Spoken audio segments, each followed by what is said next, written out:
I think we can start.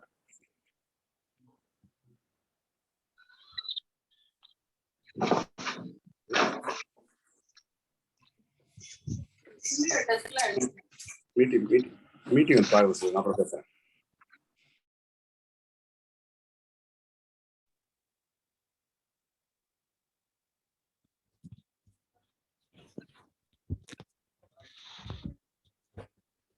So can we start? Yes. Good evening, everybody. As rightly said by our master, the soul and race mission of the doctor is to re-establish the health of the sick. With that, let us all salute to Dr. Samuel Hahnemann, who was far ahead of his time in his thought process and approach.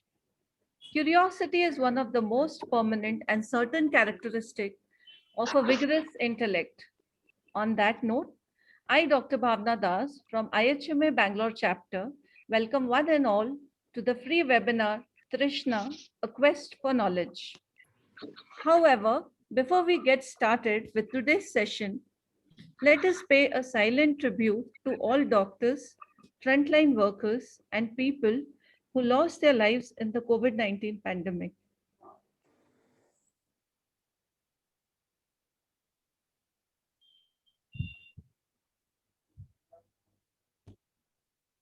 Thank you.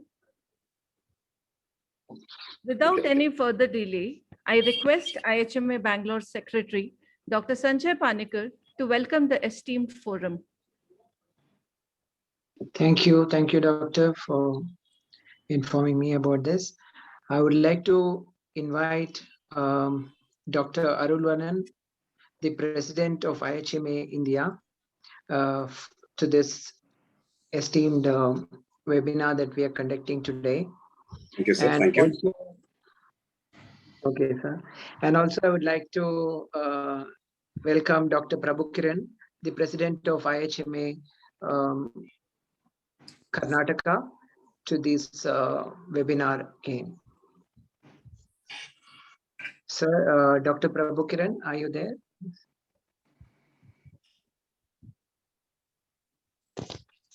Yes, he's here. Yeah. Okay. Also, I would like to welcome Dr. Tejasvi. Thank you. Okay, sir. And also, I would like to welcome Dr. Tejasvi, the President of the Bangalore chapter, and other chapter members to this webinar. So let us attend and learn with this session. Thank you. Thank you, Dr. Sanjay. Moving on, I request our IHMA Bangalore President, Dr. Tejasvi KP, to enlighten us about IHMA Bangalore, and Trishna. Good evening, everyone. IHMA has almost become synonym for homeopathy and spreading knowledge, homeopathic knowledge from different stalwarts from different parts of our country and even abroad. From last 2 years, though we had COVID and a lot of problems due to that, the lockdown we all faced, but it has also provided an opportunity for us. That's what we have witnessed. IHMA being an elite organization of homeopaths who are service minded, whose aim is only to spread homeopathy and think about the welfare of homeopaths and do whatever it takes for that. So this is the main motto of IHMA. IHMA Bangalore, it existed from almost last 10 years. Under this, we have done many programs, which includes CMEs, also distributing medicines, homeopathic immune booster medicines during pandemics, not only during the COVID, even before that, in chikungunya and whatever the other pandemics we had earlier. So IHMA had taken a active role. So now onwards, the Trishna, which we all, the team of IHMA Bangalore chapter we started, the main idea behind this was like to bring up or to give a platform to some homeopaths whom we usually not heard more, but they are hidden gems. So we have seen like last 2 years, various organizations have conducted these webinars, but we have seen like many stalwarts and they were same in most of the webinars. But like the motto of our webinar, that Trishna, is to highlight those hidden gems. And we all know, there is learning from each and everyone. So this is an effort to bring those hidden gems who are not heard, but that doesn't mean that they are very good in their practice. Okay, with this motto we started Trishna, and this webinar series will continue. After 2 weeks, we have one more session which is on cancer. So each session will be more interesting. So I request all of you to cooperate and join these webinars, and also join IHMA, so that we all stand together, stand united. So with this, I complete my addressing. Thank you, Dr. Bhavana. Thank you so much, Dr. Tejasvi, for your future vision. Going ahead, I now request Dr. Asha Varghese to introduce our acclaimed faculty. No, ma'am. Just a moment. Pardon. I Yes. think we have to inaugurate the session. Please invite Dr. Arulvanan, sir. Arulvanan, sir. Yes, Okay. yes. Okay. I now hand over to Dr. Arulvanan for his words on IHMA, please. Good evening, everyone. Thank you, Ms. Bhavana, and thank you, Dr. Tejasvi, President of Bangalore chapter, for inviting me as a chief guest for this wonderful Trishna session. It is a free webinar. Really, I'm happy. See, I mean, with the help of Dr. Deepu, everywhere Dr. Deepu is there.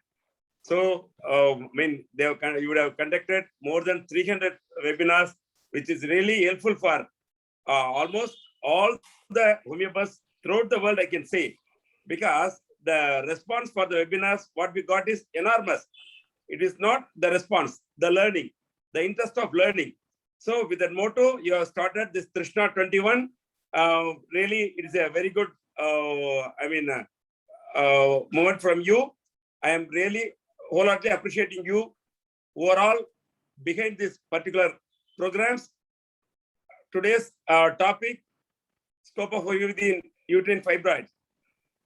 See, Dr. Mrs. Aarti, as Dr. Tejasvi told, many hidden stalwarts are there. They should be brought to the forefront, and their practical knowledge should be utilized, because what they are having is, it is evidence-based homeopathy. So they are going to present a very good topic. You all know now uterine fibroid has become a disease of the day or a lifestyle disease. The main reason is, even we can take the pandemic also is going to, worsen up the situation. The reason is obesity, familial reason, and hormonal changes, PCOD, and diabetic mellitus, hypertension. These are all the causes for the uterine fibroid. See, as I already told, in this pandemic, I have seen many patients, diabetic patients, who have come with HbA1c level more than 9, 10, 11 like that. No physical activity, only chatting in the social media, nothing more than that.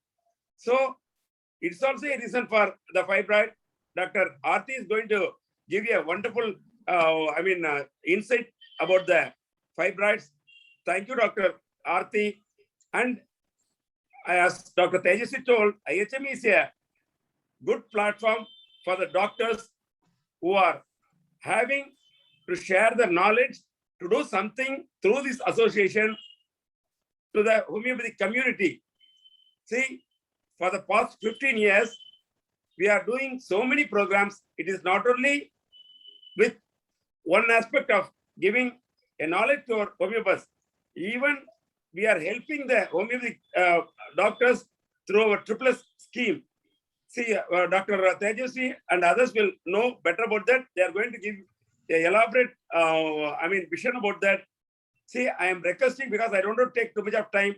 The session is only for 1.5 hours.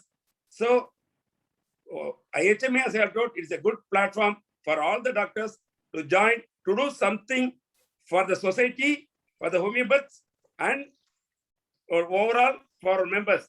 I am again requesting you to become members of this association and help one another. Thank you. Thank you very much. Thank you, Dr. Tejasvi. Thank you.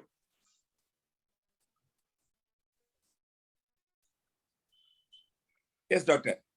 Thank you, Dr. Arulvanan, for your kind Yes. words. Appreciation is always nice and motivating. Thank you, doctor. I now take this opportunity to welcome Dr. Prabhu Kiran, State President, IHMA, and also our guest of honor for tonight, to please share his experience and vision with us. Good evening to you all. Am I audible? Yeah, yes, yes, doctor. Yes, sir. Respected National President, President of the Bangalore chapter, General Secretary, and a resource person of today, Dr. Aarti Sundaresh. Dr. Aarti Sundaresh is not new to me. At Formulas, sir and madam used to attend conferences regularly. Happy to have a very very original, I can say, resource person for our webinar, Trishna, to start with. Just to speak one or two words to the members here, Karnataka state has a unique opportunity, being educational hub, having more than 15 homeopathy medical colleges, and producing number of eminent homeopaths. We have new challenges as a homeopathy group in the state, in that the number of opportunities for students or for the practitioners or to get into job opportunities is less relative compared with other systems of Ayush stream. So we were working for some time, and then I think we need to, with the young team that is present now in Bangalore, we need to work towards that. Once again, I am very happy to see our resource person coming from the heart of Karnataka, Davangere. We heard. Am I audible, madam? Yes, sir. Yes, sir. Am I audible to you? Yes. Yes, madam. Yes. Yes, yes, sure, sir. So I'm happy to see madam being the inaugurating resource Thank person you. for the Krishna webinar. Thank you very much, sir. Hopefully, all of us will benefit from this, and I see a good number of participants, 215. Hope we'll have good number equally from Karnataka state also. And this will go a big way. This series of webinars, what Saukya, and then this Krishna will go a good way in carrying homeopathy forward in the state of Karnataka, which is our primary responsibility, and bring or impress upon the government to give us more employment opportunities to the young homeopaths who are coming from the state. I wish all success to the organizers of Krishna, and thank you very much for inviting me to this webinar. I hand over it to MC. Thank you, madam. Thank you so much, Doctor, for your panoramic vision. Going ahead, I now request Dr. Asha Varghese to please introduce our acclaimed faculty. Thank you, Dr. Bhavna. I, Dr. Asha P. Varghese, welcome one and all present here. It's my privilege to welcome Dr. Aarti Sundaresh on behalf of IHMA Bangalore. Dr. Arati Sundaresh is an eminent homeopath who has been practicing in Davangere for the past 25 years. She has done her BHMS degree from Bangalore University in the year 1994 and her MD in Materia Medica in 2010. As an additional feather on her cap, she has done a certificate program in food and nutrition in the year 1997 and a PG diploma in psychotherapy and counseling in 2008. She has given her services as a guest lecturer in Government Homeopathic Medical College for 2 years. She has done a plethora of research and presented papers on irritable bowel syndrome and its approach and treatment in Chitradurga in the year 2002 and on the complications on pregnancy and approach in homeopathy at Bangalore. She has, to her credit, over 53 articles regarding different ailments and medical problems and published in local newspapers. She has also found time to attend workshops on mother and child awareness program. Her specialization lies in treating infertility cases, uterine fibroids, behavioral problems in children, especially of school-going age. Today, she will be speaking on the topic of scope of homeopathy in uterine fibroids. We welcome you, ma'am, and the forum is over to you, ma'am. Yes. Good evening, one and all. This is my great privilege to be here as a part of this Trishna program, which is conducted by HMA. First of all, I would like to give my namaskara to Dr. Arun Balan sir and also Dr. Prabhu Kiran sir. Because as Dr. Prabhu Kiran sir, so Dr. Arul Balan, I have heard about you, but this is the first time I am seeing you.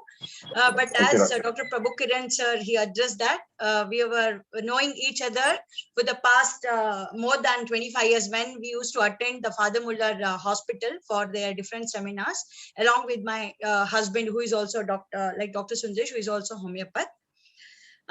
First of all, I would like to thank Dr. Tejasvi, who really introduced me to this HMA, as well as asked me to give my presentation on any topic he told. But I selected this topic, that especially the uterine fibroid. To tell you very frankly that my topic is actually it's not directly the scope of homeopathy in uterine fibroids. I would like to put it into other things, other way, that the scope of homeopathy or role of homeopathy in patients, treating the patients with uterine fibroid. Because as you know that recently, am I audible? Okay, no? Yes, ma'am. Yes. As recently we must have heard about the Supreme Court order that homeopathy can treat COVID patients, like not COVID disease. Because like that, I would like to put into this way, that scope of homeopathy in treating the patients with uterine fibroid. Of course, I've given the topic as scope of homeopathy because as it is given, but I would like to present like that. Anyhow, okay, let us go to this. Share. Shall I start with share screen? Yes, ma'am. It's coming, no? It's ma'am. You can share once again, please. Okay. Okay, no? You can see, right? No, ma'am. Okay, wait.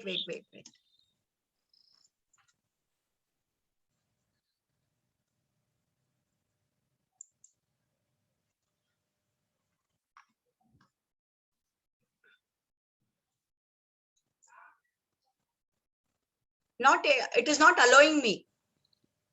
No, ma'am. You are a co-host now. You can directly go to the Can I Zoom. see? Can I see scope of homeopathy? Am I sharing now? Ma'am, you are not sharing. Can you do it from the beginning? Close the presentation and start from the beginning. Start now. Share. Wait. Yeah. Now? No, ma'am. No, madam. You close the PPT and again you open, then you share. Wait. Okay. It is not coming. Just a minute. Now also? Ma'am, you just when sharing, just wait for a moment because it takes some seconds to share.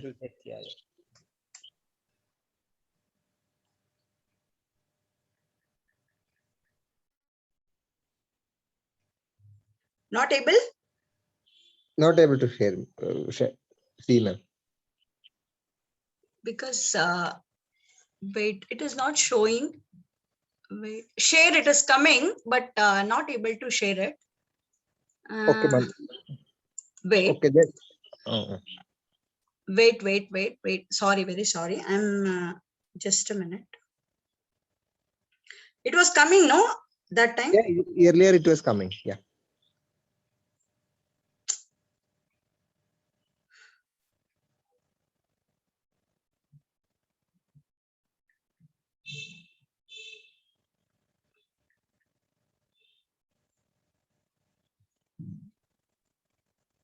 I'm sending this to Tejasvi. Tejasvi, is it okay with you? You can send it, madam. No problem. Just a minute. Just a minute. Can you open it? Just see. You are sent to my Yeah. WhatsApp? Wait. Yeah. Wait. Now, can you? Yeah, it is opening. Just a minute. It is opening now here. Yeah, it's opening. Just a minute. Yeah. The Tejas sir, you can share now. No issue. Then. Yeah. I'll Okay, share. now can you? Yes. I'll share. There is some. Just, Okay, just be fine. online. Yeah. Start. Okay, I'll tell next. Okay, I can see from here, and you just share, and I can just tell. Is that okay? Yes, ma'am. Ma'am, Yes. just a moment, ma'am. Okay, fine. Sorry. There is some problem with technicality. You can rejoin and do that once again. No issue, ma'am. You can leave the Okay. meeting and rejoin. Okay. Okay, wait just a minute. Otherwise, if he is sharing, can he share it? Yeah. Because it was showing up. Now it is not coming in the toolbar. Okay, it was showing first. The screen is not shared right now, ma'am. No screen is shared now. Screen, I am not able to share that. Now, wait, shall I join it again? Yeah, ma'am. You leave and join now, please.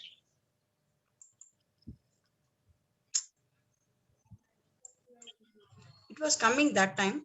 Very sorry. No problem, ma'am. It's okay. Yeah, I can share now, I think. Tejas sir, can you share now? Yeah, Very just, sorry, Deep- very sorry. There is some Deepu, problem. I have to go to document and share or photo or what it is. No, it is you are- PowerPoint. You are sharing from your mobile, sir? Yeah, mobile. You can share the screen and then go to the presentation, sir. Yeah. Shall I leave the meeting and come back? Yes, ma'am. Yes, ma'am. Please.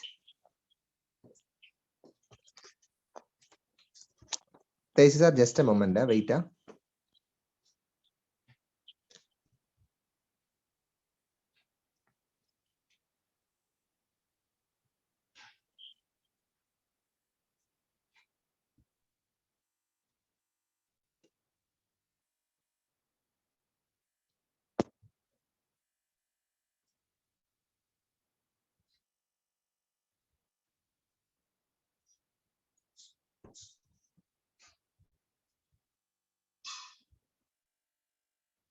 Deepu, it is coming as unsupported document, something.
Hello?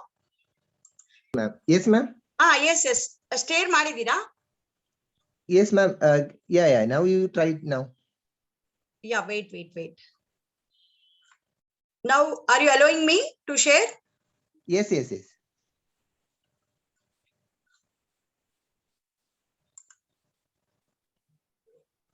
Now,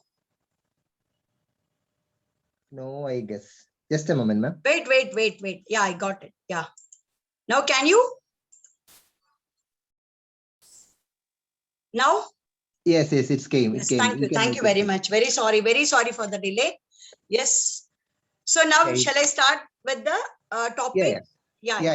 You can make it Yeah, full screen. very No sorry for the delay. I think this is fibroid, right? Psychotic. So we have started late, but still we'll get into the success. Okay, thank you so much.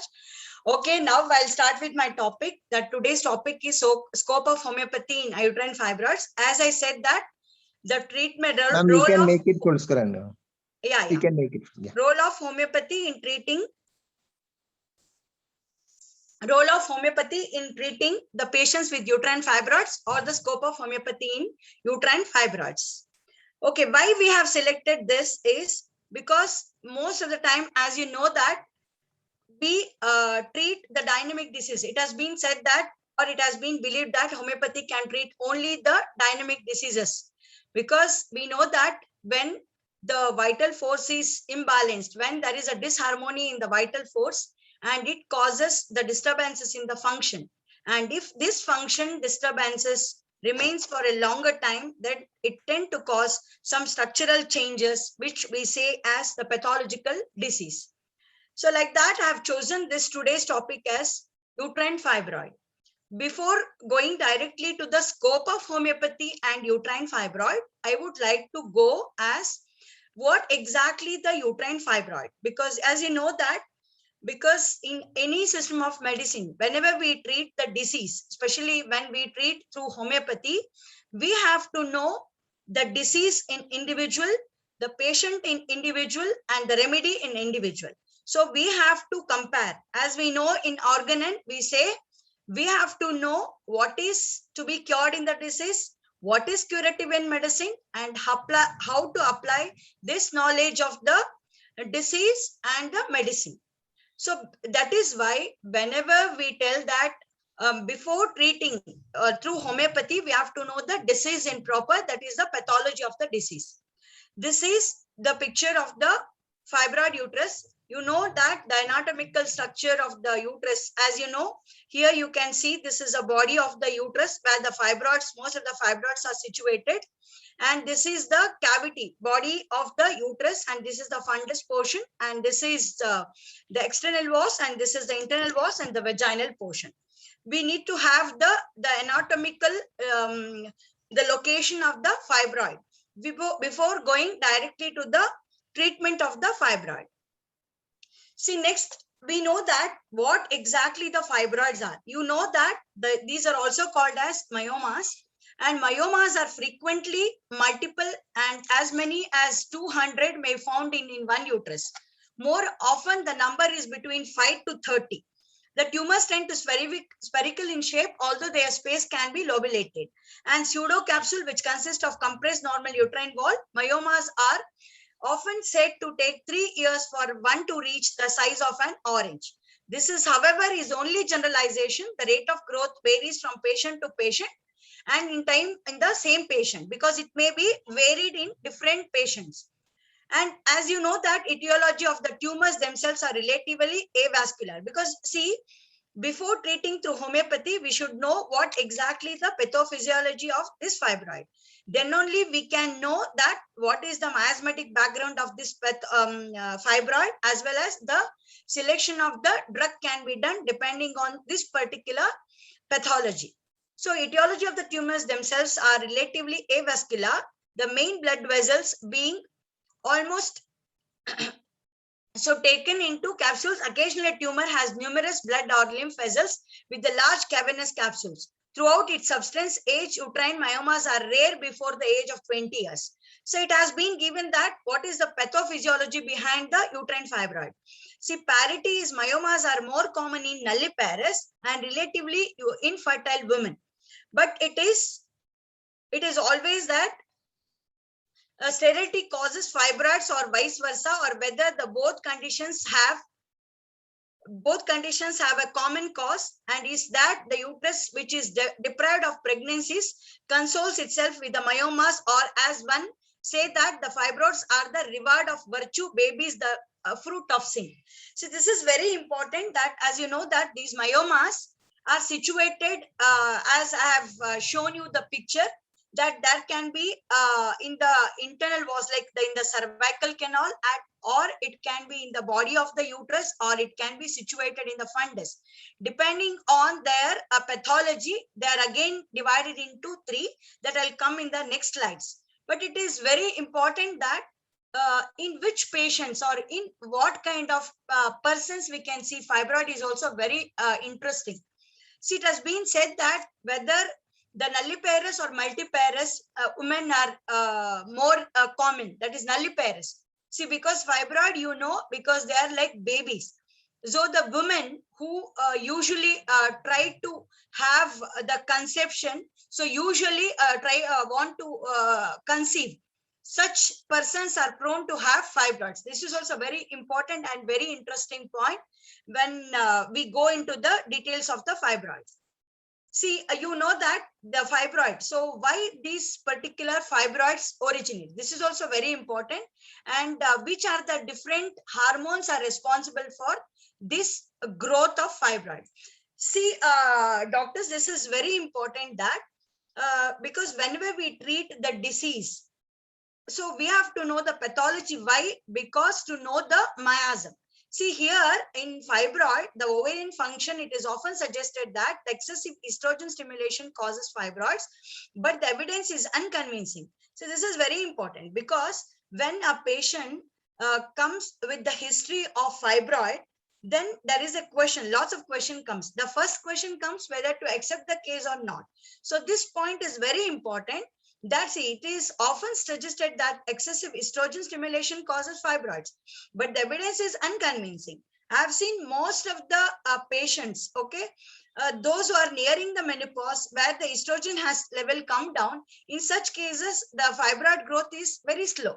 This point is also very important. The knowledge of the disease proper is very important for a homeopath when to know the scope of any disease. So especially in surgical cases, it is very important to know that whether we can accept the case or not to tell the patient.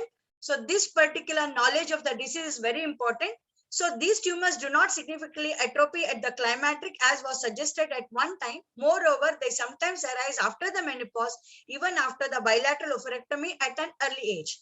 So really, the researchers are not very much 100% sure about the origin of the fibroid or the disappearance of the means they tell that during the menopausal age, the fibroids will automatically regress. No, there is no evidence.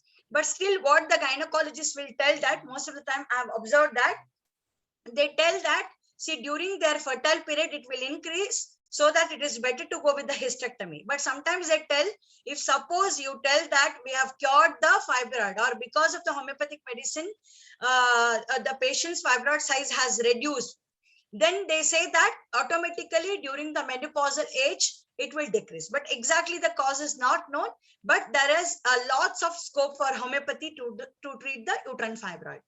So one concept put forward is explains the fibroids as fibromuscular reactions to mechanical stresses in the myometrial wall. These stresses operate mainly in a uterus not protected by the pregnancy. This theory can account for the sites of fibroids along the lines of stress and for their association with the nulliparity, but it is not widely accepted. See, most of the theories what I went through, all these fibroids are not fully accepted. But as a homeopath, when see, you know that in other system of medicine, especially where the surgical intervention has been done, the modern system of medicine, so they don't go much deeper into the study of fibroid, whether it is the intramural fibroid or it is a subserosal fibroid or it is the subserosal or intramucosal fibroid, submucosal vital, submucosal fibroid. They don't go with the much deeper knowledge of the, even though they have the deeper knowledge of the fibroid, they don't consider much into that type, because once a hysterectomy has been done, it is not important for them what type of fibroids they had. Only thing is, if they have to go with the myomectomy, some gynecologists take these points into consideration. But as a homeopath, it is very, very important. See, here it is that, see, reactions to mechanical stresses in the myometrial wall. See, fibroids has a fibromuscular reactions into the mechanical stresses in the myometrial wall. This is very important. Mechanical stress means it is not just the stresses which causing through the mechanical stress. Also, it is the psychosomatic, it has been said. That is why recently the research is telling that these fibroid uterus are also their psychosomatic, which can give rise to like size in the fibroid, increased size in the uterus also may be because of this kind of stresses. See, fibroids are described, as I told you that I have shown you the different locations of that fibroids. Like that, fibroids are described as being subserous and interstitial, or this also called interstitial, or also called as intramural, and also submucous, according to their relationships to the peritoneal cord. As we know that because uterus has been is having the different walls, that is the endometrium and the myometrium and the perimetrium outside. But it is very important that we have to know the pathology, whether it is submucosal or it is intramural, means it is in between the two walls of the uterine wall, or it is interstitial or submucosal. Why it is? Because peritoneal and the endometrium, because their site is determined by the position of their origin and by the direction in which they grow.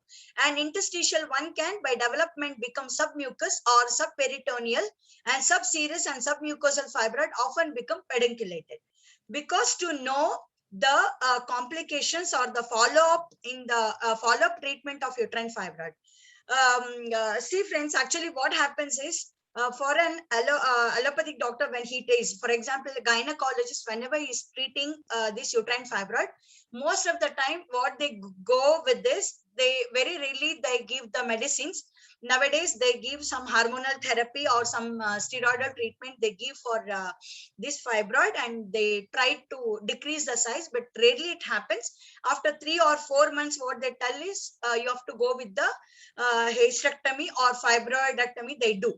But the thing is, as a homeopath, for the decide the miasm, and also to decide the selection of the medicine also, it is very important that what type of fibroid it is, whether it is a submucosal or it is an intramural or it is subserosal.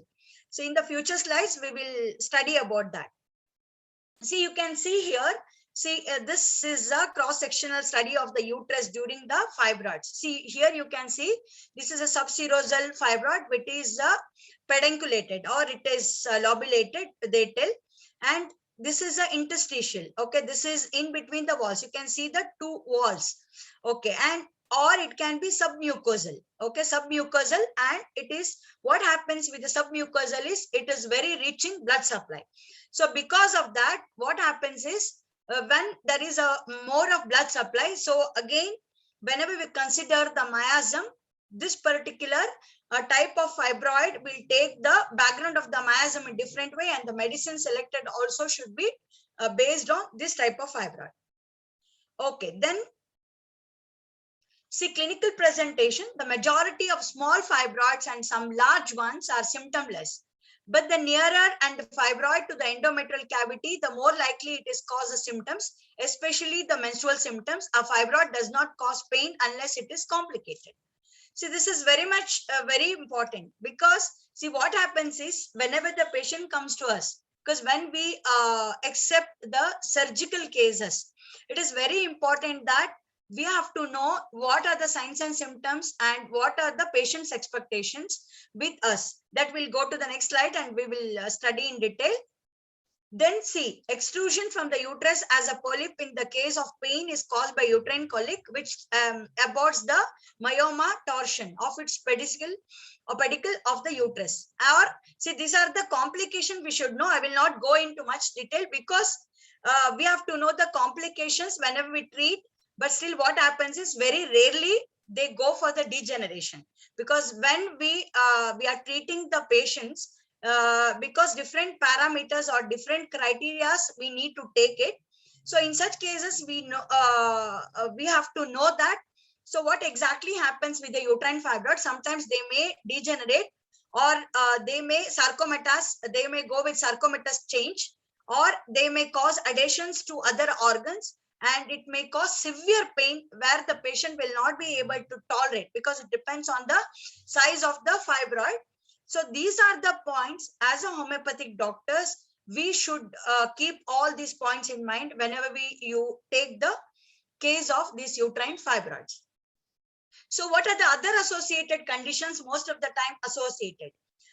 See, doctors, this is very important for us. Why we know? Because whenever we accept the surgical cases, we have to know that what are the other associated conditions along with the fibroids also.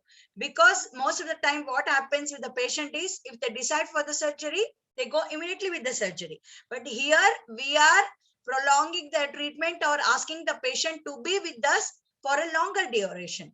So that time also it is important that we have to know what are the associated conditions most of the time with the uterine fibroid.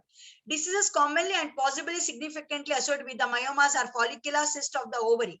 There can be only uterine fibroid, or it can be associated with the ovarian cyst, or endometrial hyperplasia, or endometrial carcinoma and endometriosis also.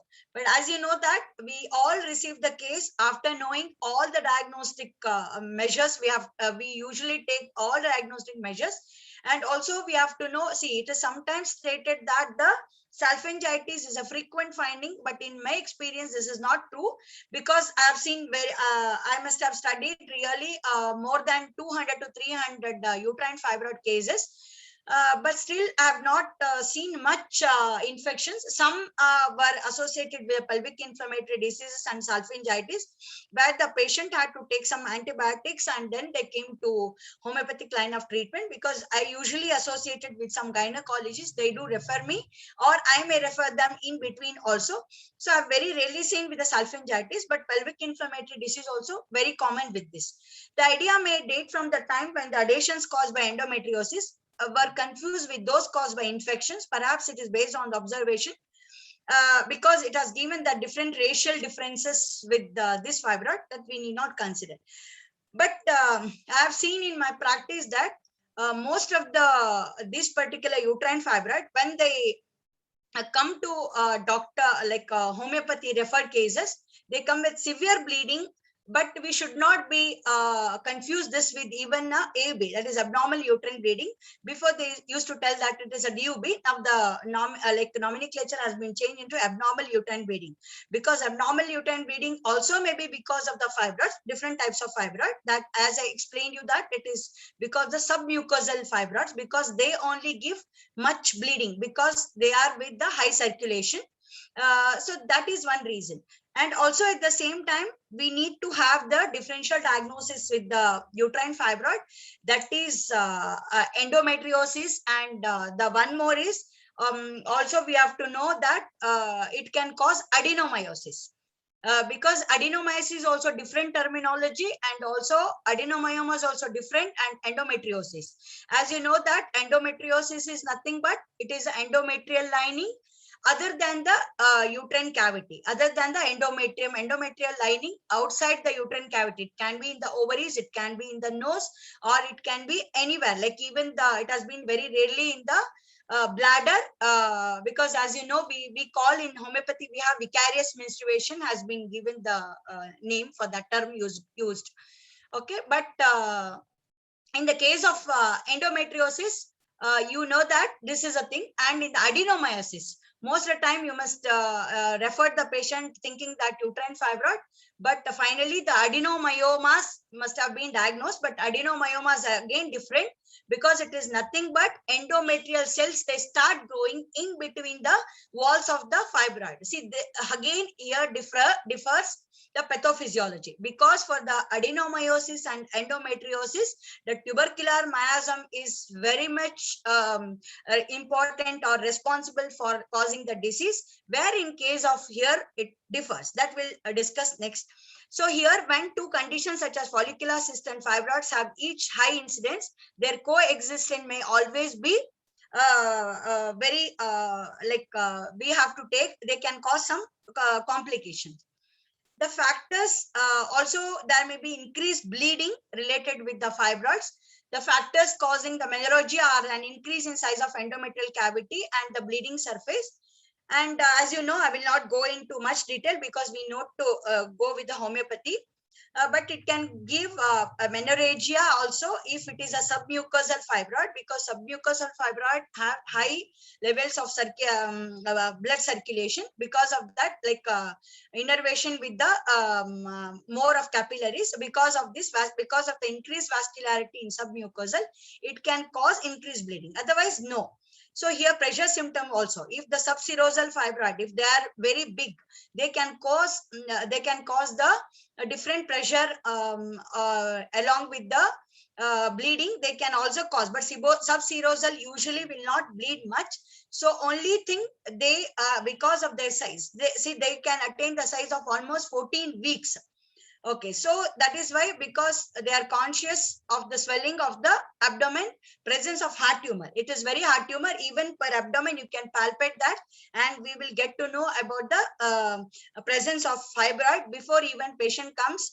Not directly for the uterine fibroid, the patient must have come for different conditions. But if the patient says continuously the venous abdomen, that time also we can diagnose the uterine fibroid.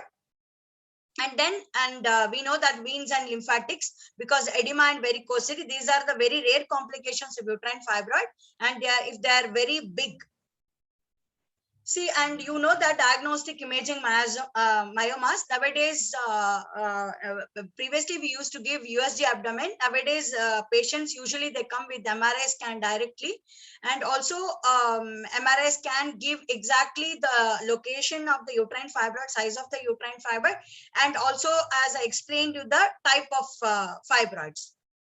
Okay, then the question is here, see, we know that what uterine fibroid is. As a doctor, we know. But why patient will opt for homeopathic treatment, even though they know that the homeopathy is a medical line of treatment? Because it is universally, it is accepted that it can treat the only medical ailment, like the ailments which can be treated with the medicine, that can be treated. But we have seen that many cases, okay, can be treated depending on your competency with the treating such cases. The patient will usually opt, but still there are certain points, or there are certain criteria which usually patient will consider to come for the homeopathy. So what are they? Because surgery is comparatively costlier than the medical line of treatment. This is the first and foremost point, because most of the patients, because they opt for medical line of treatment, is because it is a cheaper. Then that also, you know that homeopathy we treat economically compared to other line of treatment, other system.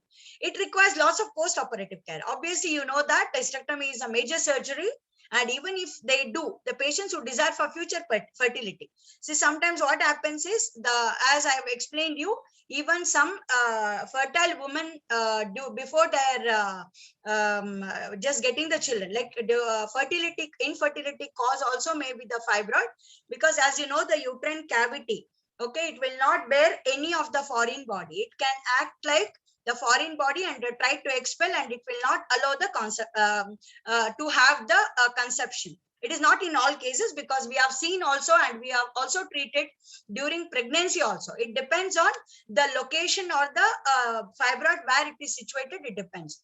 And the chances of getting the recurrent myomas if they opt for myomectomy, because it is not the total hysterectomy is nowadays, because you know that there are various modern methodology they are using now.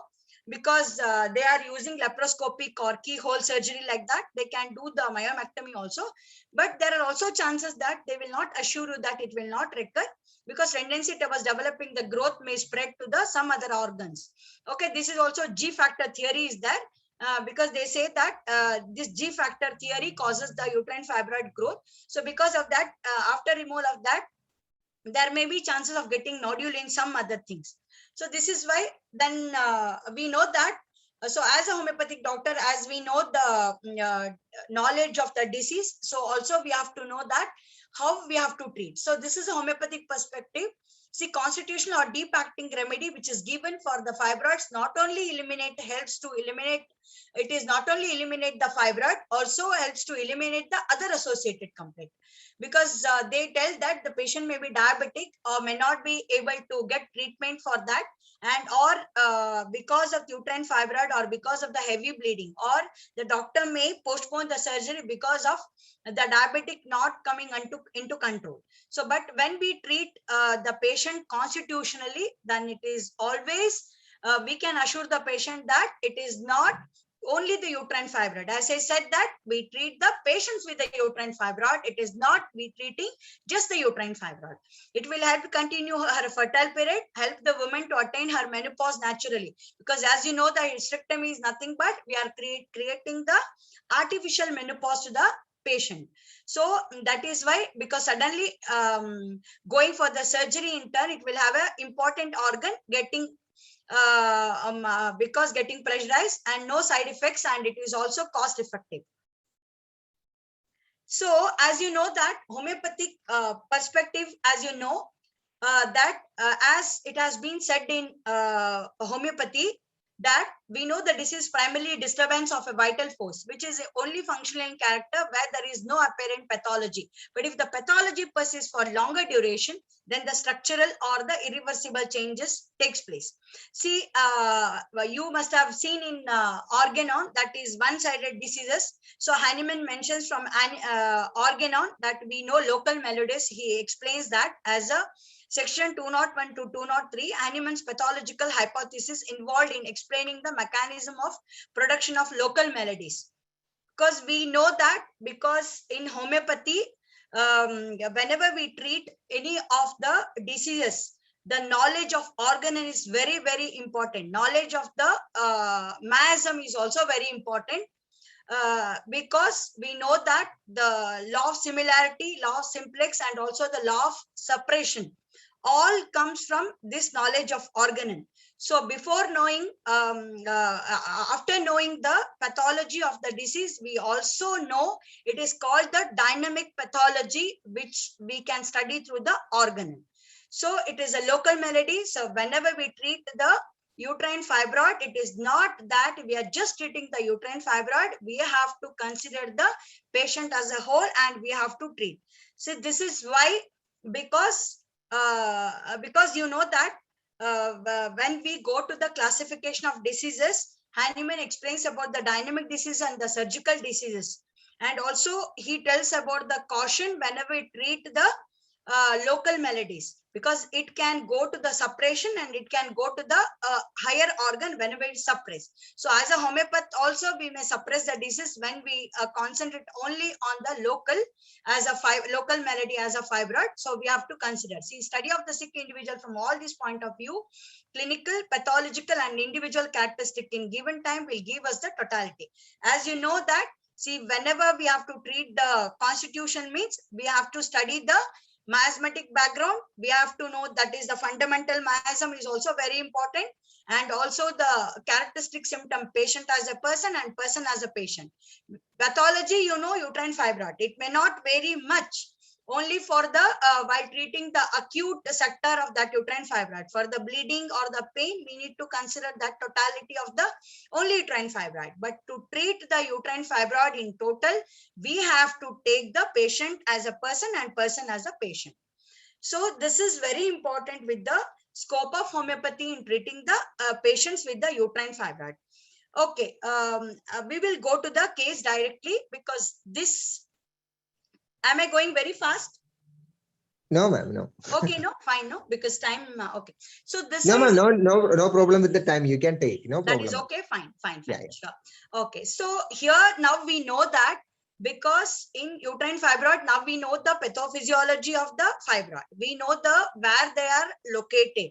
Okay, and we know that what miasm, because as we have studied, because there is a increased response which can give rise to functional as well as the structural.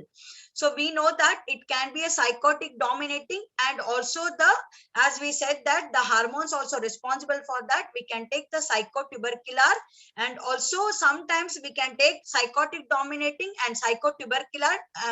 In case of subserosal and intramural, we take psychotubercular, and even in submucosal we can take very dominating tubercular miasm, because this knowledge is very important for us whenever we select the medicine, because we have medicines which have hemorrhagic tendencies, which are more of tubercular, like dominating miasm.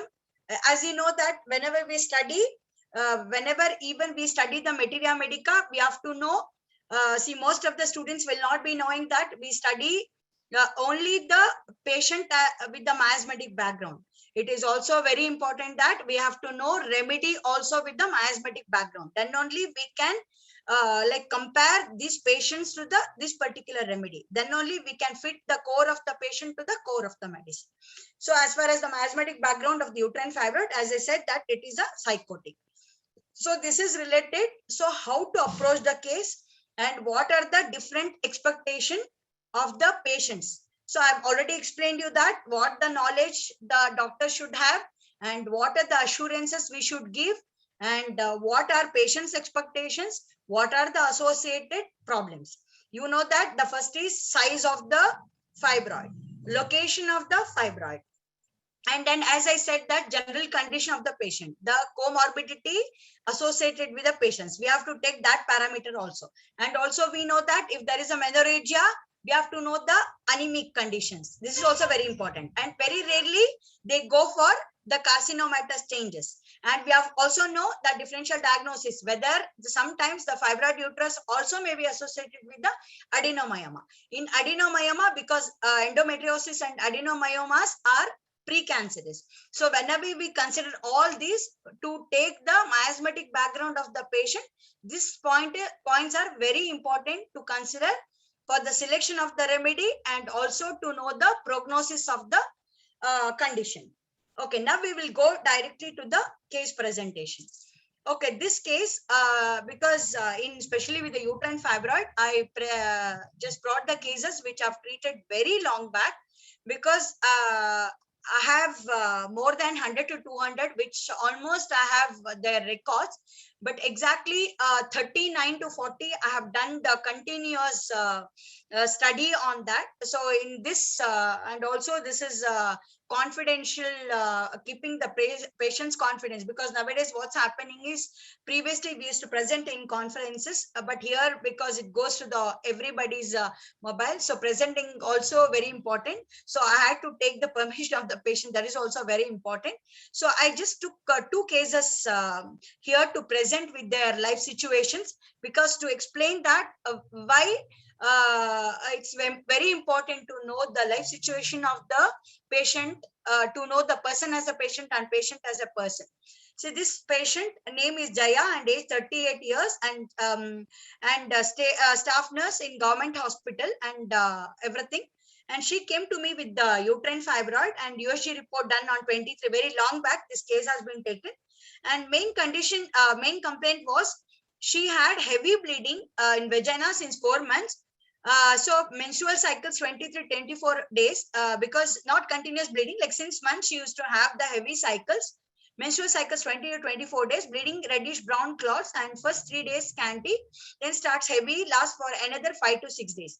Such type of cycles she started having suddenly since 4 months. Okay, she was all right before 38 years lady, but she was all right since from a menarche, but this complaint started almost since 4 months. And USG report, because she consulted gynecologist, and this USG report reported that 23/12/08 revealed that uterine fibroid. So associate complaints were actual respiratory tract, throat itching. She's having the allergic rhinitis also, pain and aggravation oily food, and aggravation drinking coffee in summer. Okay, these are associated complaint because usually as a homeopathic doctor, we do take along with uterine because she didn't come for any allergic rhinitis problem or allergic pharyngitis. The patient had come only for the purpose of this uterine fibroid, because this has been sent by one gynecologist because she is a staff nurse working in hospital. So that doctor only referred me to take this case because she is a 38 years old, and it is not advisable to do her hysterectomy presently. So they told that let us see what happens with homeopathic medicine, whether we'll be able to treat this uterine fibroid, and also their main concern was menorrhagia also, because she was going increased bleeding and she was becoming anemic. So this also was one of the main concern of a gynecologist. So non-vegetarian, appetite good and bowel movements regular, sleep, snoring during deep sleep, but wants to sleep at the right time. This is very, because she was very punctual, and dreams were not specific, and thermals were very hot, and perspiration or exertion, desire spicy. So this is okay. I'll just go with this. This is born and brought up. Okay, because I'll just give this thing. You can go with that.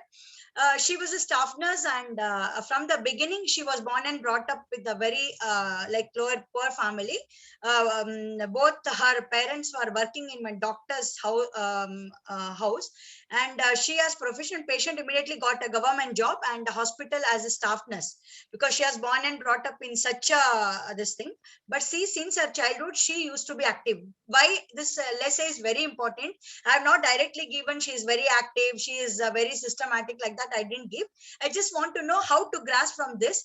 Looking after their kids, playing with them. At the same time, she used to her homework and take the help of grandmother. Kids was educated. Even after her working in a hospital, she used to work in their private nursing home in free time.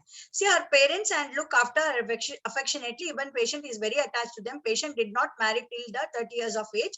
Since she wanted to look after her parents till her death, at last, due to her parents as well as her woman's force, she agreed to marry a person who was working. Okay, this is not important. My question was, she was very methodical, very punctual, and very responsible and very goal oriented.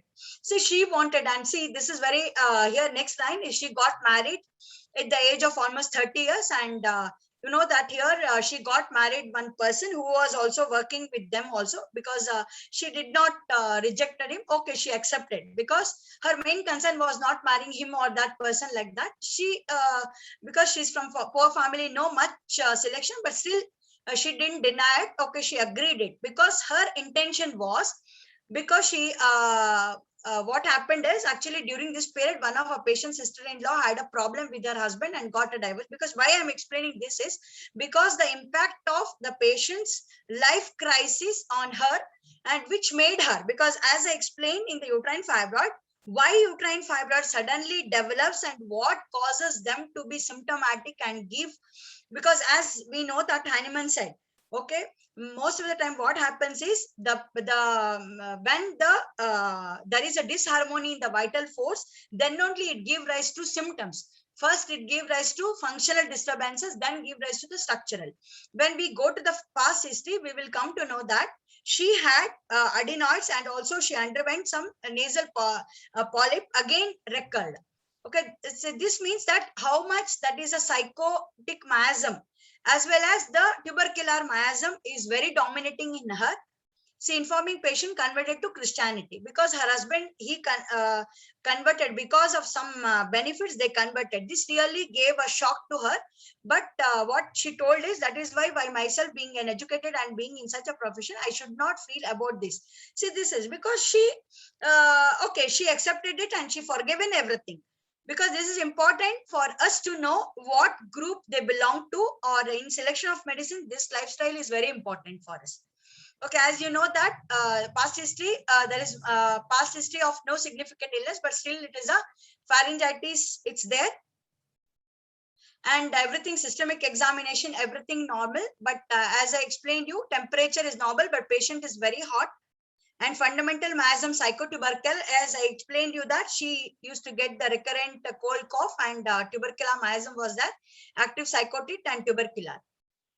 So as you know that, because she was very responsible and she was very goal oriented, because her main goal was, she was telling me, doctor, that see, my parents being very poor, but they nurtured me and they made me to become a staff nurse. So I want to have my children at least to grow well, give them a good education, nurture them, and then to make a very responsible citizen.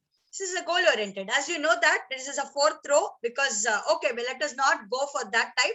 But when you repertorize also, I got exactly the Kali car came because of this particular aims, anxiety, and this. But I selected one more, the other part, because I did not took the carb because of the tubercular miasm. I selected the iodum because of hot nature, and also depending on their psychotubercular tendency, on their affinity towards the glands, because she had even nasal polyp, even she had tonsillitis like that she had. So because of that, she also, I started with the Kali iode and uterine fibroid, and also nasal polyp, which is not patient fulfilling the duty. Like that, I took, like here I explained that what are the points I considered. So Kali iodatum has been selected depending on the medium potency. I took the 200 first, and then went for the 1M. So this was her report, that it was 96 into 63 into 50 mm, 43 into 40, 39. And also you can see that there were different, here you can see the uterus was very big. And after 6 months, December, you can see the dates, I believe. Okay.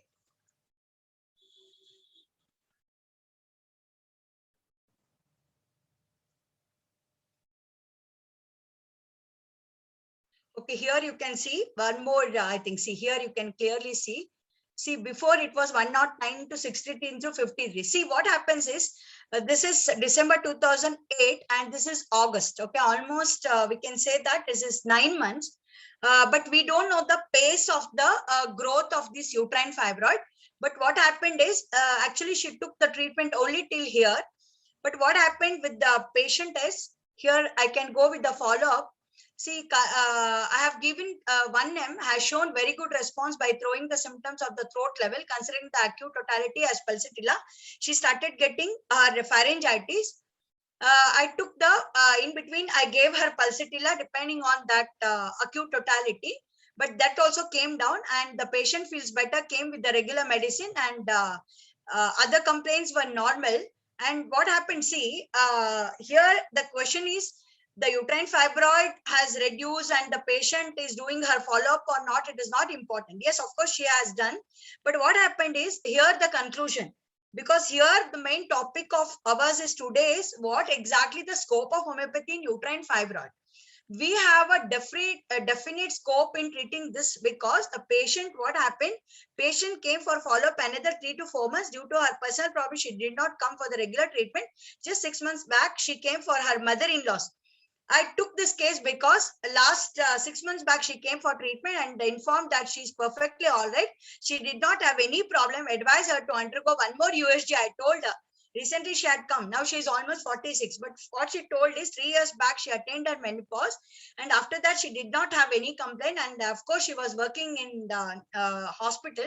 So her gynecologist madam also told, it is okay now. Let us see if at all, if you have any problem like menorrhagia or a problem, then let us see. So this is very important, because being a staff nurse, okay, she could get the good results out of it. It is not only that it reduced her uterine fibroid, and also her recurrent pharyngitis also reduced. Her nose block also reduced. A patient came with a report, she showed good improvement, showed this report to gynecologist, she examined, told her good improvement. So she feels better. This is an interpretation. See, Kali iode, which has been given as a constitutional medicine, has helped her to improve mentally, physically, and pathological. So this is very important. So this is about the one case. What is the time left? Can I know? We have time, ma'am. Sure. Yeah, Is yeah. it okay? Fine. The one more case, and then again I'll go just very fast. Okay. This is also case number 2. This is 38 years, married since 12 years. her report, USG report 13 September. Okay, this also fibroid uterus. Fibroid uterus showing different size. I will show you. This also bleeding heavily since 5 to 6 days. See, she is having the wart also, warts pedunculated 2-3 mm and 20 to 25 number itching since 20 years. Her concern is not only uterine fibroid, because this is bleeding heavily since 5 to, heavily, duration is 5 to 6 days. Her menstrual cycle is also very 20 to 24 days. And 3 to 4 days normal bleeding, used to get slight pain abdomen, first day of menses. Before she used to get it like that, but nowadays, it started become 5 to 6 days, very heavy. See, she's a diet vegetarian. So as you know that, here there is not much, but very important is sleeplessness during menses. In the first case also, I did the repertorization. I did not put the repertory sheet here because the methodology which we usually follow will differ. But I've taken, you can also do the repertorization taking the symptomatology which I have shown you. But Kali will come. Here, see, sleeplessness during the menses. This I have considered PQRS along with her uterus, fibroid uterus as a pathological symptoms, and also of course LSI, which helped me in selecting our constitutional medicine, because we tell the deep acting remedy or the chronic totality we considered. What is chronic totality? You must be knowing when the patient is having very gross pathological changes, we have to consider the constitutional totality plus the pathological totality. We have to have such a medicine which will have the constitutional symptoms as well as the pathological pathology, because we have to know that this also has to cover the pathology as well as the patient as a person and person as a patient, because attributes also they have to cover. See here, patient is a vegetarian and appetite good and bowel movements irregular, passes 2 to 3 days once without feeling discomfort. Sleep disturbed during the menses. I took, these are the symptoms for repertorization. Dreams very frightful, dead bodies, thermals very chilly, perspiration profuse all over the body. See, this is self-explanatory, right? I think many of the here students will be knowing what medicine I must have given. Okay, so see, patient is a fatty, flabby, having fair complexion, full of small pedunculated warts around the neck and pallor, temperature normal, pulse, like everything was normal. And see here, what happened is, you must be knowing, because it's a very clear-cut case of calcarea carb. When we see her situation also, we can know that because depending on symptoms, we can see that what must have, see here it is. So patient is fatty, flabby. In LSI, we can tell that I have not covered because, see here, why I have selected calcarea carb is there is no much life-space investigation when we took it.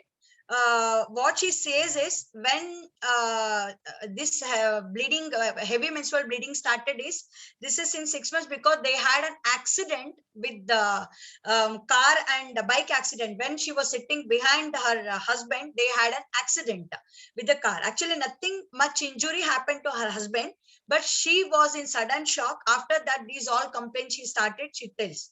Okay, so of course, because you know that her constitution, it is very directly stating that the calcarea carb, and they have the fear which can cause the different changes in this. As you know that calcarea carb has got that tendency.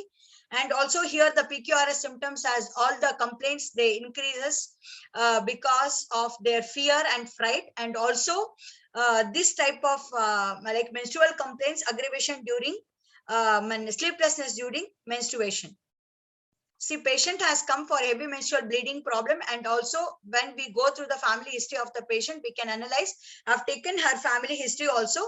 There are various like family history of fibroids. Her hands, they're all having and bleeding fibroids like that. So she also has some of the LSI or inexpressive anger are there, but it was a clear-cut case of calcarea carb.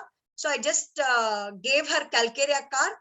But see, heavy stress related to family issue, patient may go for anxiety disorder, because what happens is She did not explain me directly because she wanted to keep this as a very confidential, but I just in follow-up I had mentioned, so I just wanted to give this. But she's also sort of very secretive. Her co-sister who had come to me, she used to tell all this, but she used to get the severe headache. Only she had come with her uterine fibroid case, like case report. But her sister-in-law, she explained me everything, all about her complaint. She's a very secretive because calcarea calves usually they don't open up. This is also there. This I will not go in detail, but I would like to go with this. Here you can see that it was taken is 22nd September 2009, and then I took this as 2010.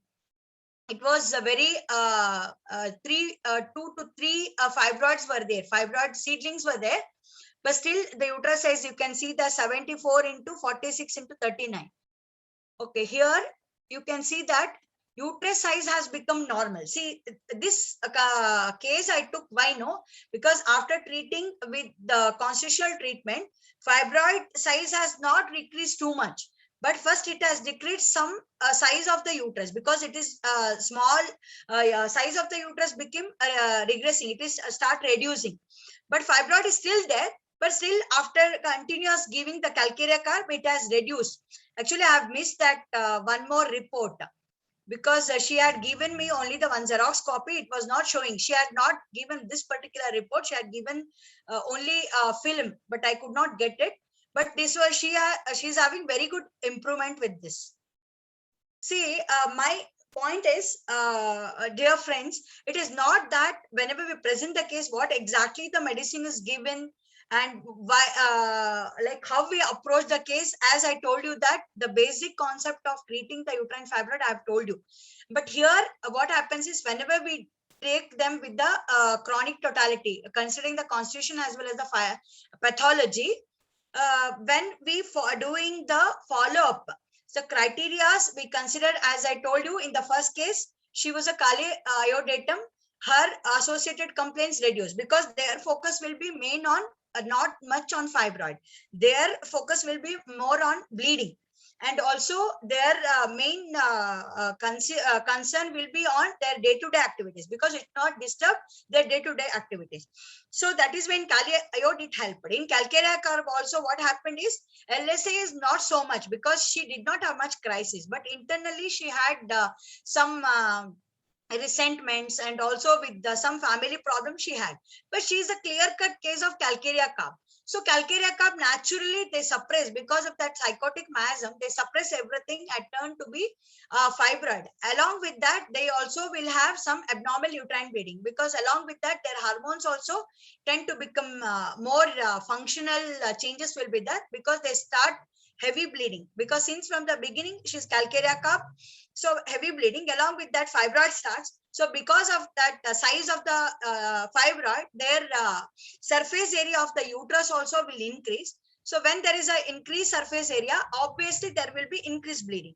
So I have taken what I have observed in uterine fibroids are, see, these are uterine fibroids as I explained you, that G factors will be causing this type of tumors. So when considering the pathophysiology of uterine fibroids, we need to consider this also. Uterine fibroids, cancer of the breast, fibroidein of the breast, and ovarian cyst or without any significant similar problems may or may not be associated with this. See, whenever we accept the case, it is very important that we have to have the clear-cut knowledge about all these. See, remedies almost I've used because I've taken yearly 156 cases for my studies. Out of this, most of the time I've used only these remedies. They have given me excellent results. See, Rantromure ruta semicifuga, Aurum murum net, and Calcarea flor, Calcarea carp, Lac caninum. And most of the time, it's a question that many of time they use Fraxinus americanus also. I usually all the cases I don't give Fraxinus americanus. where if they are associated with the abnormal uterine bleeding, because if there are heavy bleeding also, and there is a history of as Dr. Arun Balan sir was telling that nowadays PCODs are becoming very, very, very common. Recently, I've been treating many cases of uterine fibroid associated with the abdominal uterine bleeding also, PCODs also, and also because of the hypothyroidism, they tend to get fibroid uterus along with the functional disturbances. So in such cases, we need to give China Q and also Fraxinus americanus, not together, depending on the case of the individual case. So here I have one chart like that. I have done it just for our fast this thing. See here, one patient, she had uterine fibroid associated with a chronic headache. Patient main concern was chronic headache because she was suffering for many years. So in that, first I started with, because depending on her constitution was natrimute, but face remedy was lac caninum. See, dear friends, I don't know, here you must be knowing that there are different various thoughts process or various schools of homeopathic, you must be knowing, because I don't know, because I don't follow any of the particular methodology in homeopathy. Of course, I follow with the Hahnemann methodology, where it goes by layer, whichever the patient calls for. In that, if it is related, relationship of the remedies also I do consider and try to give according to the sector which covers the their pathology as well as the deeper. In that, for headache, lac caninum, it helped, and as a deep acting, Latrimure was helping, and USG report 85 into 78 mm, it came to 80 to 75. These are all within 6 months I have recorded. Okay, so 80 into 75. And I have changed their names because I don't want to give their reports directly. So just wanted to for our knowledge purpose. And also one more 30 years uterine fibroid. She had come for actually her infertility treatment. In that, it has been accidental notification. It was very big. They wanted to go with the fibroidectomy. So I just told them to go with at least 2 years. This has been taken 5 years back. Actually, this is with the help of one gynecologist. Okay, still not, she has not conceived, but I think it is decreasing now. But presently, I'm not having their report. So, but she is improving. The patient is still with me now. And this is uterine fibroid, where I have given Silesia, and this patient used to have allergic rhinitis, where the Hepasulf helped. And this one more with the anxiety neurosis, this also a calcarea patient. All these complaints started after seeing one major accident. This also one of the cause. So in that, the opium first I gave, and then started with the treatment calcarea cup, and Sabina helped her in treating the acute totality of during the increased bleeding. And she had fibroid seedling only 12 to 11 mm, and it was completely disappeared actually. And then uterine fibroid, here in this case, the lacasis I was treating, because this was a case of reactive depression, where I was treating with lacasis, and then in between, she also started telling that her menstruation complaint. Then I just, very accidental notification showed this. Then I just changed the remedy to Aurum Urum Nat 6, depending on her uterine fibroid sizes, because many were there. She did not tell, and then after taking the case in detail, I took the case, and then Aurum Urum Nat. This patient also helped, and still more. This report is also, I couldn't get better, but it has become very small now. This patient is still following up. She's doing follow-up, and it has become very small. This also, we have many here. I think you can just go through here also. See, different, why I'm showing is, it is not that most of the time we know that fibroid means we usually give only pathological prescription.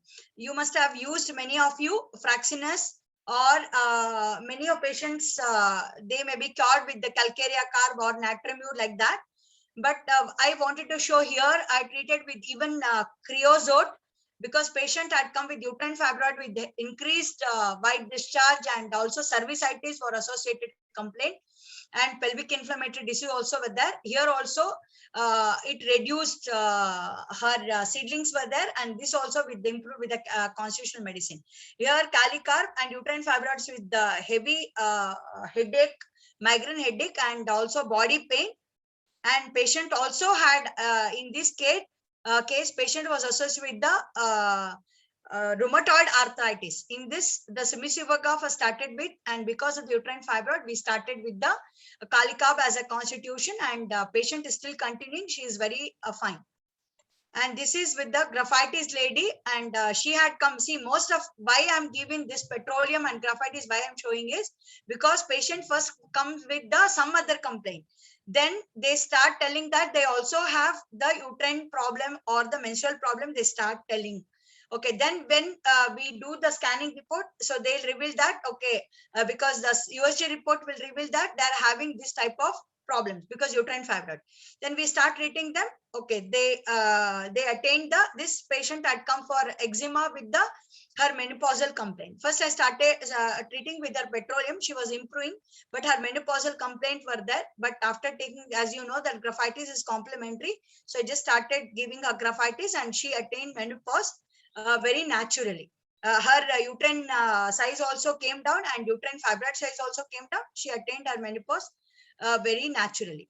So then also here, as you know, that lacaninum and natrimute.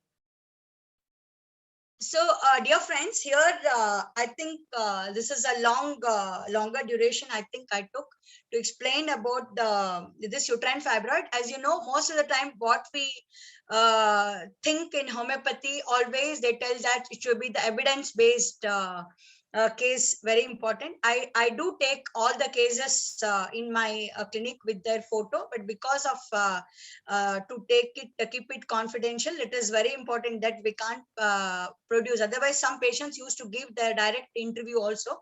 But here, uterine fibroid, I have almost before treatment, during treatment, after treatment also. Here in my place, many gynecologists, 2 to 3 gynecologists, they also help me in referring patient or in examining the patient and giving me the time to time up to date how the patient is improving. And also I am really thankful to 2 to 3 radiologists. They helped me in during this study of this uterine fibroid, that what kind of fibroid, because usually you must be knowing that usually they don't tell that whether it is a subserosal or submucosal or intramural. But this gynecologist, they used to give me whether this is intramural. I used to ask them, so they used to give. So on depending on that, so I used to recently also recently one of my junior, she was explaining me about one patient that she's having heavy bleeding, and then what the constitution which she explained was exactly like phosphorus. I think she also must be here, I think, watching this. Then I asked, yes madam, this is uterine fibroid of submucosal. See, the phosphorus case, usually they don't go with intramural fibroid or subserosal. Most of the time they will be having mucosal fibroids like that. See, as a homeopath, you know, we can predict. I don't know whether it is a predictive homeopathy or it is a special type of homeopathy, but most of the time we do go with holistic approach. All the approaches we need to take whenever we consider the homeopathic in the such type of cases. So I think that we can definitely treat. We have a very good scope in homeopathy in treating such surgical cases, especially with the uterine fibroid, whether it is associated with any hormonal cases or not. So thank you very much. I don't know, I've been very fast. I don't know, because I was not able to see your responses, because whether you understood, Yes, I think. Ma'am, we can take up some questions. Dr. Bhavana will take Yes, up sir. some questions, ma'am. Yes, sir. Surely, sir. Thank you so much. Thank you very much.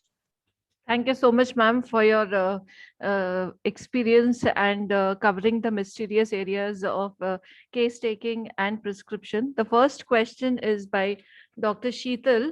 Yes. She wants to know till what size can we take the fibroid case? Till what size we can take? Yes. See, this is also, first I told you that acceptance of the case. Okay, first of all, I told what size it depends on. It is not only the size, age of the patient is also very important, because I told you that what patient expects from a doctor. That is the first thing. What age? The age, if it is 40 to 45 or nearing the menopause, we need to take her cycles, how the cycles are going on. Okay, that is also important. Okay, size, I have taken almost 13 centimeter of uterine size, 13 centimeter into 10 into 9, okay, which has became after treating 9 into 6 into 5. Okay, like full of fibroid uterus, but the patient came to me at the age of 47 years. I treated her till the age of 54 years. She attained her menopause within that. Graphitis patient. Okay, I took that case. You must be knowing that it has been written that it was almost 113 mm, or you can 133 mm it was, because the patient still, she comes to me. She's almost now 60 years old. That lady, recently I did the case also, still fibroids are persisting. We can take, but depends on, see, and also at the same time, I would like to tell you that sometimes we need to refer also the patient to the fibroidectomy. When? Because if the patient's age is still 30 to 40 years, because they are the fertility, it is not just with the fertility, fertile period. We tell that because the hormones are very high, and they are having regular cycles, and where the estrogens are at the very high level. In such cases, if you are very big and they are covering the whole uterus, okay, what you can do is you can definitely accept the case depending on the generality of the patient. And like I can tell you that that is hemoglobin. The first and foremost thing is the patient should have the normal hemoglobin level. That also we should see. We can take, there is no such thing that this size we can't take, we cannot take. You can tell that you can compare the if you are having two reports, that usually I follow that procedure. I compare the 4 months gap fibroid size. Okay, if they are coming you for the first time, you ask the patient to be with you for at least 4 months.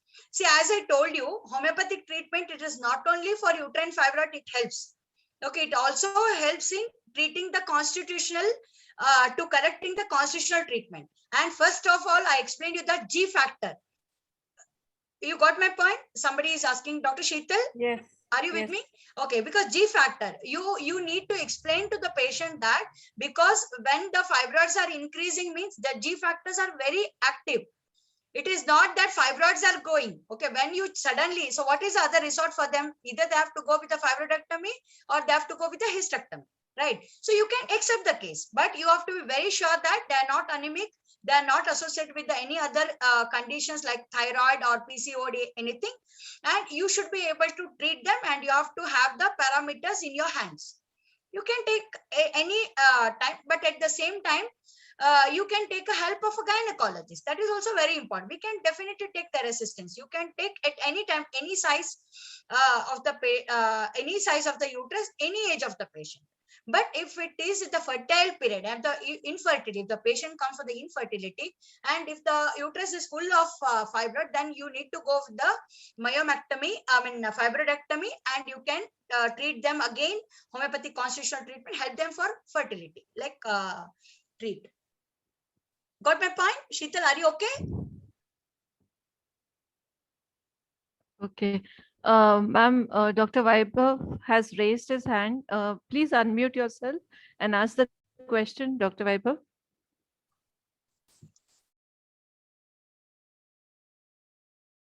Hello.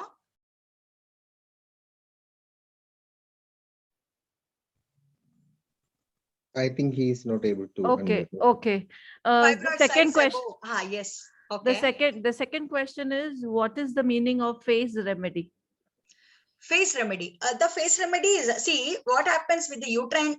Generally, you want face remedy, or see here I was just giving the term as face remedies. See, in uterine fibroid, what happens is, as I explained you, in uterine fibroid, the face is for the pain and face is for the bleeding. We need to have, this is pain. Because if it is associated, as first in the first slide, I was showing you with the location of the fibroids. most of the time what happens is, if the fibroid location is near the cervical canal, okay, if it is nearing the internal os, or if it is in the canal, okay, it may give rise to severe pain. In such conditions, we need to have the face remedy taking the totality of the face. Means whether the this particular pain is aggravated just before the menses, during the menses, after the menses, whether it is associated with the increased pain, it is associated, face remedy means, see, if it is associated with the burning maturation, it usually erigeron we give.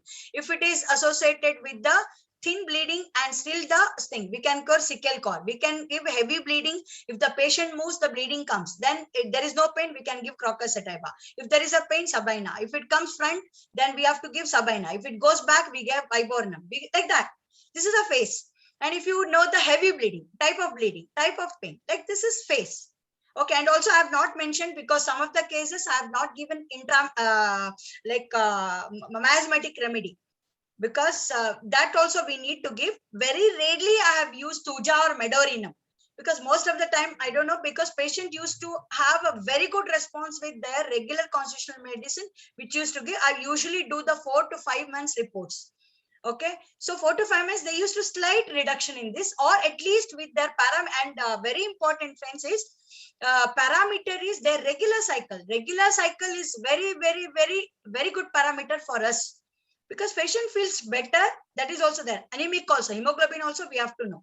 And sometimes if a very big per abdominal examination, he was asking some remedies.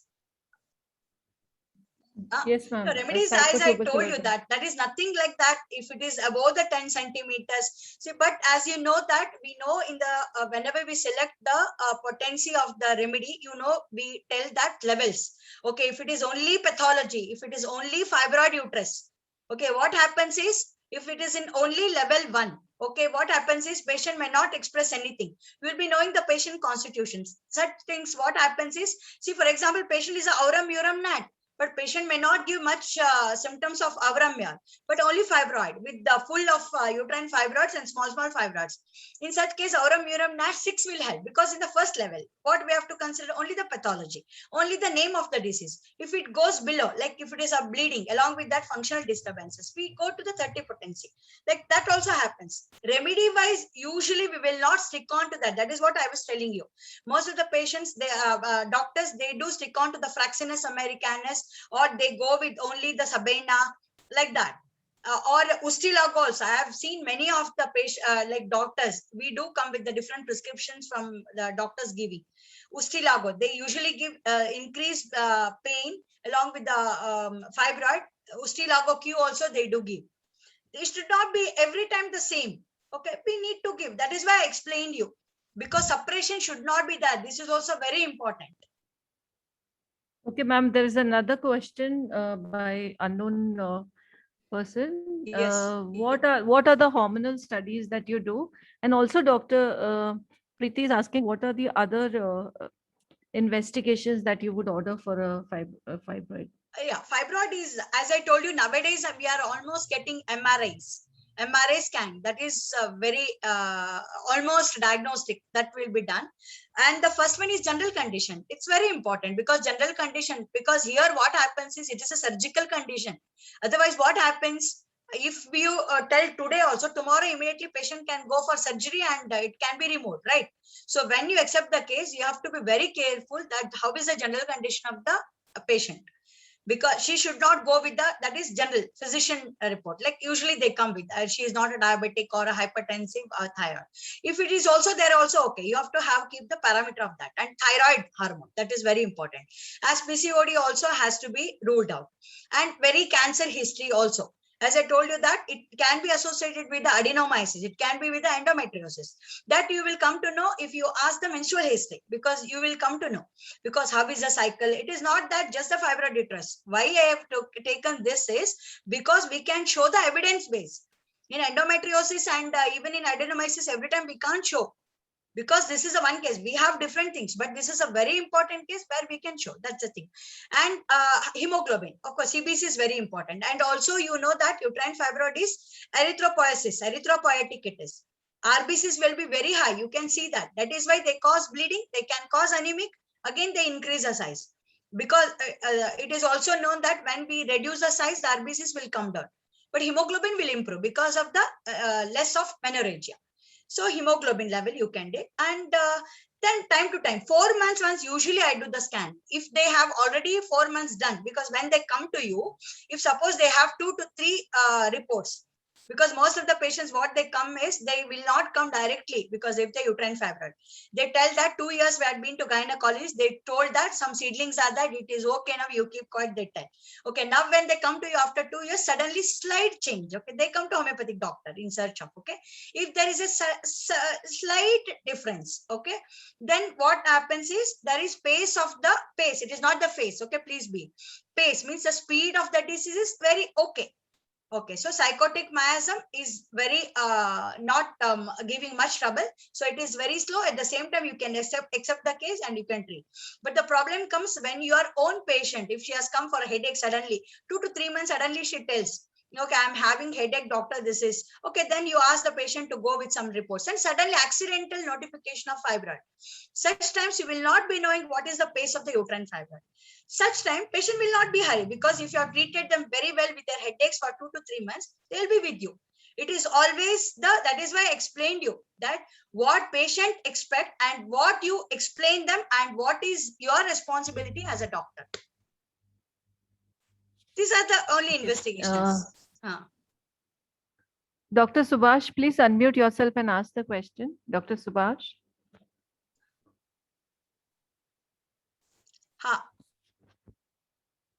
I think they're not able to give. Okay, but this is about the hemoglobin level, right? They have raised the hand, so I was thinking. Yeah. Okay, ma'am, I'll take the next question. How long we have to wait for the next USG? What all intercurrent remedies were used by you? Yes, that is what I was telling by you. Dr. Sajna Shafir. Just now I told you that, see, usually, just now I told you, no, because if you are having 2 to 3 previous reports, okay, so accordingly you can just gaze that is no hard and fast rule, because that is why I told you, no, this is what the miasmatic study we do. Okay, and intercurrent remedies also I told you that I have used tuberculinum also, I have used medorinum also, I have used even carcinosin also. Some patients I have taken even carcinosin, because there is a strong history of cancer. To homeopathic doctor, they come is where the first point is why they come is there is a history of cancer in their family. Okay, then gynecologists will tell them that you see your mom also had cancer. Okay, so it is you should be very careful. It is better that you should go with the hysterectomy now itself. At the age of 32 years, they told, because I had one patient, okay, now she's almost 45, 13 years back, doctor had told her to go with the hysterectomy because that doctor had treated her mother for the cancer. Okay, that too very interesting is that lady only did her hysterectomy. After doing hysterectomy, she had vaginal cancer. Okay, you got my point. Yes, so that time 13 years back, because that patient is still with me now. Okay, she's very fine, but at the age of 32 years, at the age of the doctor told that she has to go with the that was very fibroid seedling, like 20 to 33 mm was there. Okay, that time only they referred and they told that she has to go that for the she has to go with the hysterectomy because of cancer. That time I have used carcinosin also. In such cases, we do use like medorinum also, tuberculum, depending on the phosphorus. As I told you, submucosal fibroid if they are there, and with increased bleeding, that time we need to give intercurrent. We have given, but depends on. As I told you, if the constitutional medicine working very well, there is no hard and fast rule. See, most of the patient doctors think that we need to give every time intercurrent remedy when your results are not coming and when the fibroids are not decreasing. We need to give intercurrent remedy. Of course, if you think that your remedy is right and your potency is also right, but it is not giving good result, of course you can give intercurrent remedies. Yes, ma'am. Ma'am, Dr. Avinash wants to know if the fibroid size is 10 centimeters, the hemoglobin is normal. What are the medicines thought of to reduce the size of the fibroids? Pathological prescriptions, basically, he's asking. That is what? Yeah, 10 centimeter uterus means 10 centimeter fibroid means obviously the uterus is more bulky. Okay. See, I don't tell that which remedy usually comes, but I also use some other thing in most of the time nowadays in homeopathy, like tendency. Okay, some patients are having a tendency for going for such things, which I have noticed is graphitis patients, calcarea car patients. Okay, and also means calcarea. They are having calcarea, self calcarea. They're all having such tendencies for going for higher this thing. And in such cases, if you are having only pathological prescription, that is what, if you are not giving good constitutional symptoms, or is not, you can give Fraxinus americanus, depending on if there is a pain. You can give aurum urum nat. If there is increased bleeding, you can give Fraxinus americanus. But it is always good good to know the constitution of the patient. Along with, you can give phase of the remedy. There is no hidden first 10 centimeter is very big one, depending on the age. But because I have seen, which I've treated almost 7, it was 6 into some 4 was there. I just gave till 2 into 3. Then doctor gave me, radiologist gave me that it has reduced into half the size. Okay, so she left the treatment. Recently, that patient is 63 years old now. That patient is still with me because she had recently, her husband had COVID. So they had gone for complete checkup. She told her uterus is completely normal. Only small seedlings are remaining still. Okay, I have that report also. Recently, she had come because she did with a routine checkup. Almost 15 years back, she had come to me. Like that, such patients are with me still. Like with my curiosity, I asked them. So it happens. It is not that how much big it was that, but how like you can cure very confidently, and they will definitely reduce. That is why we tell no, homeopathy never fails. Only homeopath fails. So we have to be very careful. That is. Yes, ma'am. Ma'am, Dr. Santosh Kumar wants to know what type of genetic workup should be done for any specific type of fibroid. Well, I didn't get it. Genetic. What type of investigations or genetic workup should be done Nothing for like that. We don't usually do such things, okay? Because that is only for the, I think if we do the PhD, I think I need to go with this. But genetic and all, we don't do. But I told you, no, because G factors are responsible for this. We usually will come to know, I don't do any genetic study of them, but when we do the past history and family history, you must be knowing that the fundamental miasm, as I told you in that see, we as a homeopath, it is not important at only knowing the pathology. Also important to know the dynamic pathology. What is dynamic pathology? To know the pathology, always you have to go with the investigation. But to dynamic pathology, what is dynamic pathology? It is the fundamental miasm. How do you know the fundamental miasm? It is the past history and the family history. Okay, you can know past history. See, in Kali Ayod, I have explaining you. Patient underwent adenoidectomy. Patient underwent tonsillectomy. See, tubercular miasm, psychotubercular miasm, all growths. See, J factor, that is sufficient for you. That past history, even the fibroid history in the mother and history of fibroadenoma in the breast. And like that, you can get to know. So there is nothing. See, what I feel is, so you know that as a homeopathy doctor, we need not go into much investigation. Nowhere it is mentioned that we have to go or we have to show the other doctors that we are also doing much investigation. It is not required. As a homeopath, we have to know much dynamic pathology than direct. It is required. Pathophysiology, knowledge of the disease is important, but we have to know the dynamic pathology. We have to know the miasmatic prescription. Thank you so much, ma'am. Due to constraint of time, we would be stopping this sure. question answer session. We would take other questions and question answers during the next session. Or we Sure, can ask thank you. people I to don't know mail you and whether you can. Okay. They can mail you and you can respond. Surely. They can message me and they can get to. Okay. Yes, ma'am. Surely. Ma'am, there are a couple of announcements for everyone so that they can block their calendar. There's Yeah. one upcoming seminar, a webinar by IHMA Kerala chapter on respiratory diseases. The date is August 22nd onwards, but further details are yet to be announced. So we have to wait and watch for this corner for further details. Please block your calendars for August 22nd on respiratory diseases. So there's a second announcement by IHMA Bangalore chapter on we are having one webinar on homeopathy in cancer cases. That is on August 8th from 11 a.m. to 1 p.m. It will be covered by Dr. Abdullah Nayaghar. So please do attend, everybody. Sunday, no, right? Thank you so much, ma'am. Now I hand over the mic Sure. to Dr. Guru Murthy for his vote of thanks.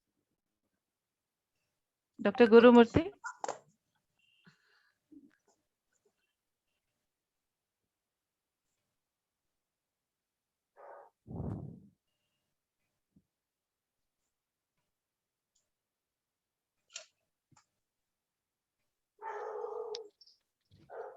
Thank you, Dr. Bhavna Madam. So we would like to extend our hearted gratitude to Dr. Aarti Sundaresh Madam for sharing such a vast amount of knowledge that you have in such a short duration of time and covering the majority of clinical cases about the role of homeopathy in uterine fibroids. Thank you, Madam. And I would like to thank Dr. Tejasvi Sir, President IHMA Bangalore, and also thanks to Dr. Prabhukiran Sir, IHMA President, Karnataka Chapter. Thank you all.